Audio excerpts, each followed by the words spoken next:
Listen up, ladies, we have some snatch pulls to do, and I want to show you a few things that you should be focusing on when doing snatch pulls. The first thing is the grip should be the exact same as when you're doing snatches. Now you can use straps when you're performing these snatch pulls, and I'll show you how to come down if you have straps on, so you don't have to reset your straps for every single rep. Now, one thing I do see often when people are doing snatch pulls or any accessory for weightlifting is when they do the movement, they then like to move around and do crazy stuff at the end. You want to focus on what is this movement focusing on, and if I were doing an entire snatch, if I was doing the full movement, what would happen at the end of this movement? So snatch pull, for those that are unfamiliar, is coming all the way up to the toes and shrugging and then coming back down. There's no pull. That would be a snatch high pull.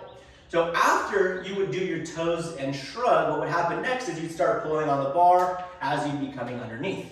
So if when doing snatch pulls, you find yourself coming up quickly and dropping and kind of moving the feet, you are not training any good positions and you're not focusing on the entire movement.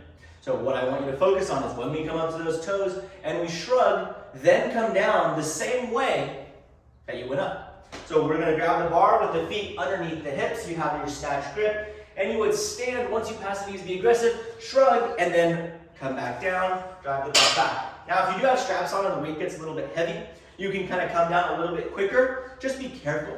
Typically when people injure themselves on deadlifts and snatches and stuff like that, it's not always the way up, it's sometimes the way down because we're not in a good position. So if you are bringing it down, be sure to come all the way down with the bar. Don't come halfway and then have tension on the bar. So let me show you what that looks like.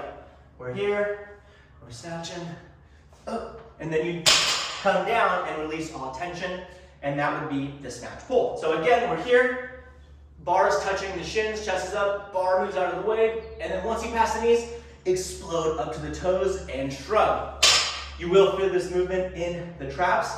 Be sure that we do toes, hips, toes, and then shrug. Those should not happen out of order. You shouldn't shrug first and then extend the hips and toes. You should be coming up, and naturally, once the hips extend, you kind of come up to the toes, and then that shrug happens. Enjoy those snatch pulls. Go nice and heavy, and I'm excited for some snatch PRs.